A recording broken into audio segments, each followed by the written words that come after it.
I keep a notebook. I was telling this to Randy. Well, I can introduce you actually first. I think that's much better. Okay.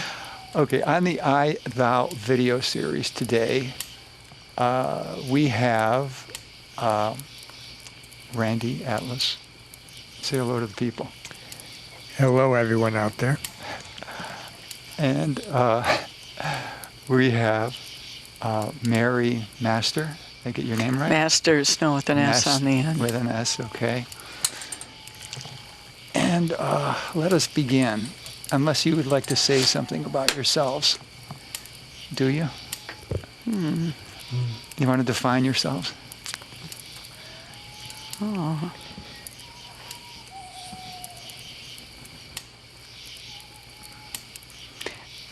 I was going to say, actually, no, I don't want to limit myself by any definition. I was, part of the reason I'm here, I assume, is that I'm the senior minister at Unity of Buffalo. But that, any kind of role or title is limiting. And one of the things that's funny I shared on Sunday is that I just recently heard a new name for God, and I really like it a lot. It's by a Benedictine monk. He said his favorite name for God is surprise. And the reason he likes that name is he feels like that's the only name that doesn't limit how he describes God as the nameless one. Is surprise, and I thought, oh, I love that. So. Now, have you ever heard of the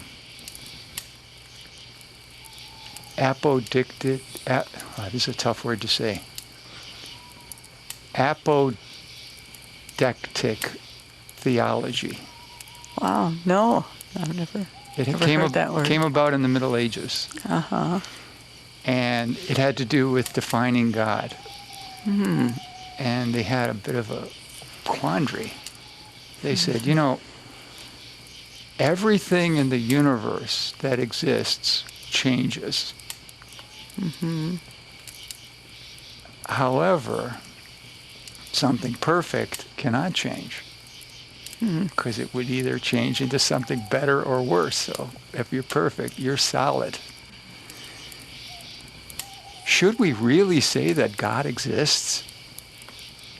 Because existence means change. So they said, perhaps it would be wiser if we didn't say that God exists. But then they said, yeah, but what if we talk about God? They said, isn't the fact that we're talking about something, like it's something we're talking about, isn't that defining God and narrowing God down, similar to what you were just saying? And they said, well, maybe we shouldn't talk about God. And then they said, well, should we think about God? And they said, that isn't a good idea, because you're limiting this thing that you're thinking about. So this is a very interesting phase in the history of theology, where you had a movement that not only would not say that God existed, but they wouldn't talk about God and they wouldn't think about God. That's something to ponder. But then when I first heard about this, I said, would that mean that you could say that atheists, in a sense, are following this brand of theology? But in another sense, you wouldn't, because they love. Have you ever met an atheist that loves to talk about why God doesn't exist? Yes, I have. Yeah, they can become obsessed with that. Very. And it's such a single issue. Yeah. See, I like, when people ask me if I'm an atheist, I say, well, yeah, but it's such a single issue. Aren't there bigger questions that you want to ask? And they say, well, like what kind of questions? And I say, well, what is right and what is wrong? Yeah, I think, and Mary can explain this better than I can, that in Unity we really don't look at God as like someone who's out there in like a big man in the sky with the beard. but that there is God within each and every one of us, and that there are no limitations. So I guess this is the point at which Mary should take over and explain it. Yeah. Well, it is true that even the word God is limiting, and we're all, I think we've been affected by, kind of our upbringing and, what we've been taught or images that we've been shown that, say, represent God. In unity, we think of the divine as both indwelling and transcendent, that there is that within each of us, or we are, the essence of who we are is a part of God, but not all that God is. So I can say that I'm divine, you are divine, we each are sacred, but no, not one of us is, I'm not God, And but it's also transcendent, that it's all around us, and I do think sometimes when we use the word God or unity, we often say a lot Mother, Father, God, because we don't believe that God is a man up in the sky or anything, but God is not a person, and God's not a gender, or God's not an it even. God is so many other things. And so, you were asking me a question about, well, how do you talk about God? And I almost feel like I'd rather ask, well, how do you experience the divine or something that is sacred? And for some of us, it's in nature. For some of it's meditation. For some of it's, just any kind of time when we have a very moving experience in the presence of a baby or a child, perhaps. But it's sort of that, I don't know, it's this, we talk about as the infinite potential within all of us, but also just this urge. I think we all kind of have this, there's something within us that's always kind of seeking to expand and to have a greater, wider awareness, or to open our hearts or to connect in some way. And that's why I did like this Benedictine monk referred to it as the nameless one rather than God, because even the word God has got so much kind of baggage, that people think, oh, God is Jesus Christ on a cross, or God is this or that. And then one other thing I'll say is that often when I talk with someone who's an atheist or an agnostic and they say, I don't believe in God, but then I'll ask them, well, what do you believe in? And often I find we do share a lot, that they do believe that there is synchronicity, or things happen for a reason, or that there is a basic goodness in all people, or, things that I would think of as part of the nature of our spiritual experience in the world. So. Now, have you found as you've gone through your life that things have happened for a reason? Yeah. Oh, I very much believe that. Yeah. Whether it's, yeah. And, of course you don't always know or understand it at the time, but I absolutely believe that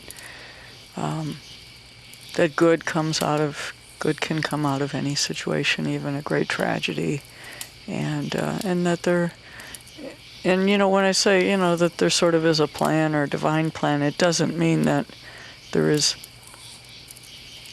God out there manipulating like we're all pawns on a chessboard, So you would but say I just think things have a way of unfolding in a way that are for our highest good. And, yeah. You wouldn't say there's an orchestrator. No, I don't believe there is a grand orchestrator. Unless it's just the nature of life itself. Not an orchestrator in terms of like a person or a super being or anything, but things evolve and change and happen, I think, often for reasons that we come to understand more as we grow. So. Now, Randy, Yeah. have you discovered in your life that things have happened for a reason? Yes, I have, similar to what Mary was talking about. I do feel that way. It took me a long time to realize that's really a truth. I used to look upon certain events and circumstances as not in terms of them being happening for a reason, but more or less just happening and being one way or another, like good or bad.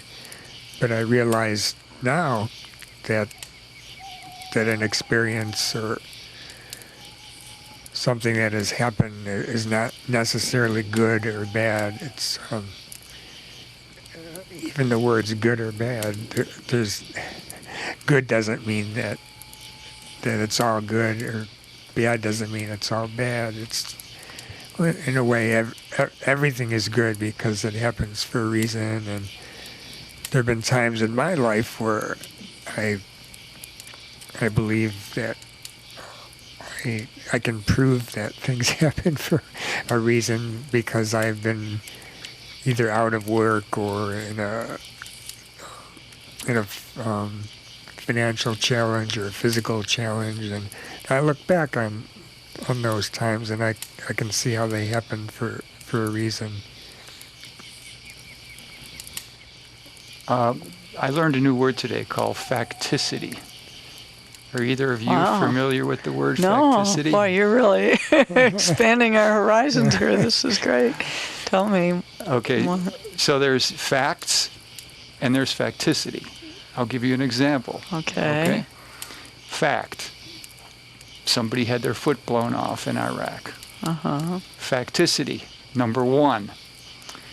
I'll be lucky if I can ever walk again. Facticity number 2. I'm not going to let this slow me down. I'm going to try to figure out a way around it. Hey, I just ran in the Boston Marathon. True. Mm-hmm. Somebody had their foot blown off in Iraq and they ran in the Boston Wow. Marathon. Yeah. So in other words, now that you've seen this example, you can see that facts are indisputable. He did have his foot blown off. But facticity is almost like the way we decide to interpret those facts. So if you interpret that fact that you had your foot blown off as, I'll be lucky if I can ever walk again, it's going to affect the way that you relate to the world. Yeah. See? Now this is part of a bigger understanding. I heard this in a lecture on Simone de Beauvoir. And it has to do with the world imposes limits on us, such as this person had their foot blown off. But within those limits, we have room to act. See? So you have a certain power as you go through the world, namely trying to understand what you can do within the limits. See? Right. So for that person, there were no. It's an example of how there are no limitations. Or that don't set the limitations too narrow because you're never going to be looking outside of them. Yeah. Right. Boy, that's exactly. I mean, I feel like that's exactly what we talk about in Unity almost every week. That we can't always control what happens to us. That you could be standing on the street corner and get hit by a car or something, but we can always choose or control how we respond to what happens to us and the meaning that we give to it. And so, a person's foot is blown off in Iraq. I mean, that's a terrible tragedy, and that person can say, okay, my life is over. Done. I'll never be able to do any of the things I love to do. Or somebody can say, okay, well, this happened for some reason, but I'm going to move forward and do as much as I can. And what happens often when we do that is that we find a little bit at a time we're able to do more than we thought maybe we could before, and to find some ways to move forward and still have a life of fulfillment and contentment. And so, boy, I absolutely believe that. And we actually teach a class at our church called The Art and Practice. It's a long name. The Art and Practice of Living with No One and Nothing is Against You. And it's really about that. It's about looking at everything and anything that's ever happened in your life or is happening and saying, I'm not going to judge that to be against me, but how can I find a way to relate to it in a way that is empowering rather than disempowering? And how can I give this meaning for me that helps me to live a more positive life instead of, thinking that it's a very limited life. You may not be able to do everything you want to do, but as you say, not set your sights too narrow, but to say, well, maybe I can do a little more and a little more. Okay, now here's a second example on the subject of facticity. Yeah. Has to do with hiking. You're hiking up a mountain, all right? And you're getting tired, and you're getting tireder and tireder. And then finally you reach a point where you go, I can't go any farther. I can't do this. I shouldn't have come here. This is just not me. I can't do it. And they say, no, it's only probably a couple 100 feet more before we get to the rest stop. You go ahead. I got to rest here. I have to stay here. I can't go any farther. Okay? Mm-hmm. Okay. So that's example number one. Now example number two. A person was driving, this is a true story, a person was driving home from an academic conference. Mm-hmm. And his wife was with him. And he's driving back and he feels a pain in his chest. Okay? And he says, oh, this is not good. I feel this pain. I got to do something about it. So he keeps driving and driving. I got to do something about this. I got to do something about it. Should I take the nearest exit and see if I could find a hospital? Or should I keep going and then go to a hospital in my neighborhood? Okay, where, the doctors know him and everything his medical history is. So he keeps driving and driving and driving and driving, and finally, after 3 or 4 hours, he makes it home. Okay. And when he gets home, he relaxes, and as his wife is getting out of the car, he leans over onto the steering wheel, and then when his wife tries to wake him, he died. Okay, now let's put those two examples together. All right. Person who couldn't go any farther on the hike, okay? Could they have gone any farther? Or was their body telling them, no, you got to stop now? In other words, where really are your limitations? See, the person on the highway who said, suppose he said, I can't go any farther, I'm going to take the next stop and go to a hospital. Well, in truth, he could go farther, but he went almost to the point where he couldn't. You see? And that's sort of, this is a difficult thing in life because you don't really know what your limitations are, if you could have gone the extra distance or not. Like, how many times have you said to yourself, I don't think I can do that. I don't have the strength for it. Yet you're always enveloped in this mystery of uncertainty gee, could I have really pushed myself to do it if I wanted to do it? Wow. That's kind of a quandary that we have in life, wouldn't you say? Like, when do we know enough is enough? Or when do we know we should keep going? Mm-hmm. See, part of the problem is that, and I'd be curious to hear what you two have to say about this. Everything that we do is against a backdrop of uncertainty. Mm-hmm. You can't be sure if that is what you could have done. You see. All our decisions are against the backdrop of uncertainty. Mm-hmm. That's sort of a difficult position to be in. So when you see somebody in life that has, well, if you listen to the news, there was a person who committed a murder and advertised it on Facebook. Mm-hmm. All right? And then he was telling the Facebook people, of course, I've done this a number of other times. I've done it A, B, C, but when the police investigated, they couldn't find anything else. Mm-hmm. But still, they were after him. And just a few hours ago on today's news, it was announced that the police found his vehicle, pulled up behind him.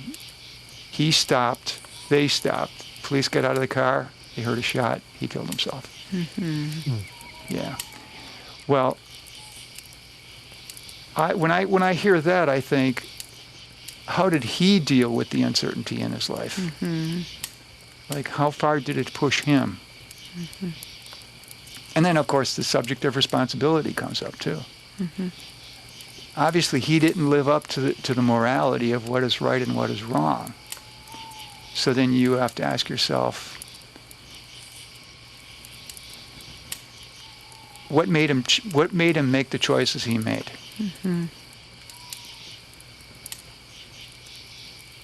Have either of you two reflected on that? Getting a lot of questions here. Yeah. Yeah, that's kind of complex. When you think about the person who was trying to get up that mountain, and he decided when enough was enough. Yeah.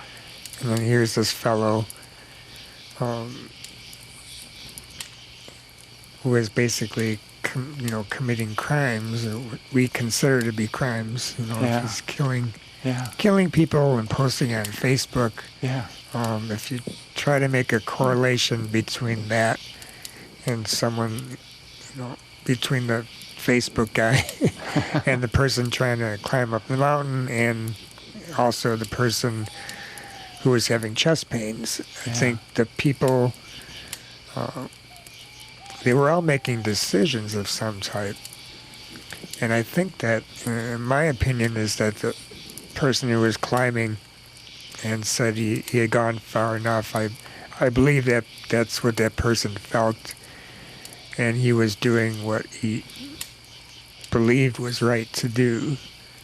He didn't want to keep pushing himself, and it wasn't an example of someone who was putting a limitation on himself. It was more his decision, what he felt was like a truth for him. And whereas, same thing with the person who was in the car, and he did what he felt was right in the moment, not knowing what was going to happen to him. But that's kind of like a truth that he felt that's what he needed to do, is just to end up where he did end up. And there's no right or no wrong in what he did. It was just, that's what he chose to do. And the Facebook person, I keep referring to him as that. Steve Stevens. Easy name to remember. He probably did what he felt was right to do. But who's to say that what the other people felt was right was any different than what he felt was right, even though there were great consequences to other people as well as to himself. in that story, that scenario of what happened. So it's interesting to think about. And, I don't know if any one person was wrong, wrong or right in their decision. It's just they were doing what they felt was right, what they felt was the good thing to do. And we don't. My view is that I don't see the so-called good that Steve did.